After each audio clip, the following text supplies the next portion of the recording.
Hi, I'm Susan Brownrigg and I'm a time tunneler.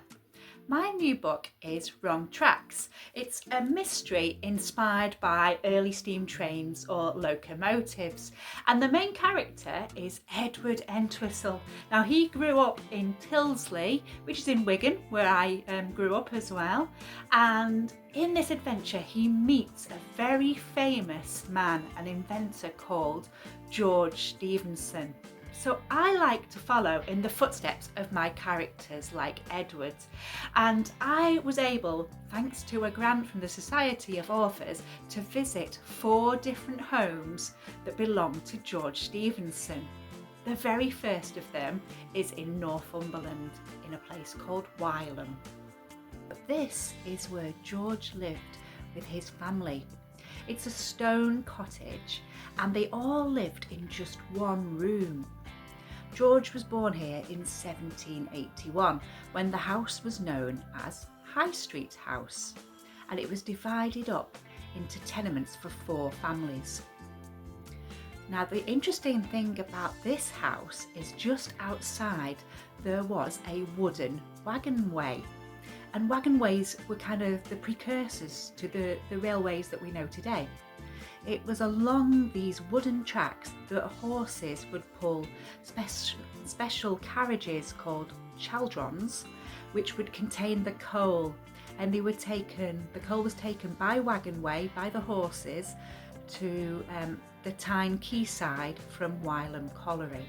In his early 20s, George fell in love and married Frances Henderson. They had a child, Robert, who was born in 1803, and then a year later they moved here to Dial Cottage at Westmore. If you look carefully, you can see a sundial. This was installed by George and was made by him and Robert. There is a plaque above the door at Dial Cottage, and it reads, "George Stephenson, engineer, inventor of the locomotive engine, lived in this cottage from 1805 to 1823. Now, apparently the cottage was originally again split up into smaller residences, 3, and it was probably built in the late 18th, early 19th century, so it's quite old too. And it is now grade 2-star listed because it's very, very important. Now, George Stephenson wasn't the first person to invent locomotive engines, but he did invent some really important ones. So there is a black plaque on the wall at 34 Upper Parliament Street, which says 1781 to 1848, George Stephenson, Chief Engineer, Liverpool and Manchester Railway, lived here. It's just across the road from the cathedral and St James Garden.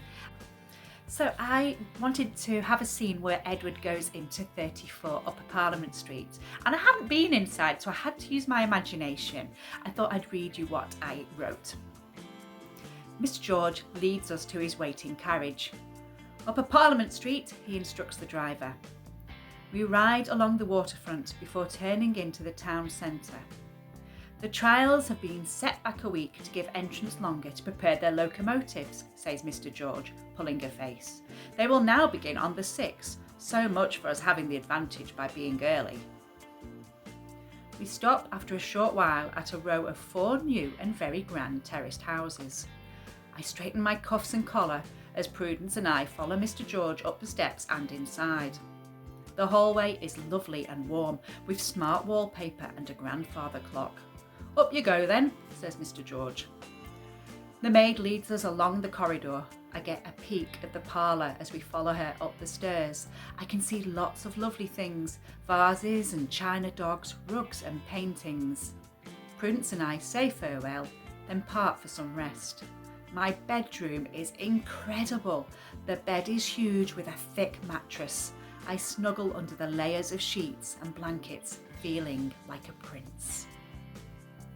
So the last house that I visited that belonged to George Stephenson is Tapton House in Chesterfield, and he lived here between 1838 and 1848. It's where he retired to, and goodness me, it's a grand building built in beautiful parkland. Sadly, it's not kind of open to the public to visit. I hope it will be in the future.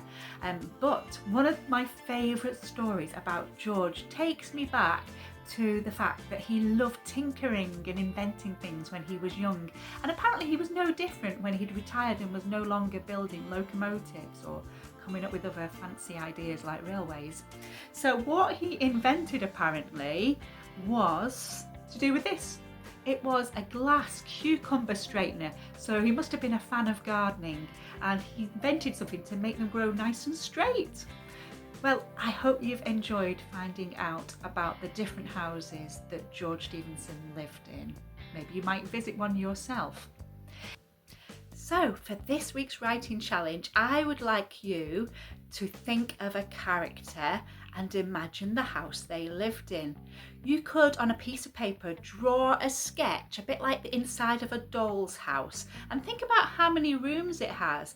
Has it got lots of rooms, like in Tapton House or Upper Parliament Street? Or is it more like the house in Wylam or Dial Cottage, where it's split up into rooms, one room per family, and different families all living close together? And then with that sketch, you can then start to imagine what happens in your story. Well, I hope you've enjoyed watching this week's video and finding out a bit more about George Stephenson. There'll be another video next week, so don't forget to tune in. And if you have enjoyed the video, do hit the like button and don't forget to subscribe. Take care. Bye.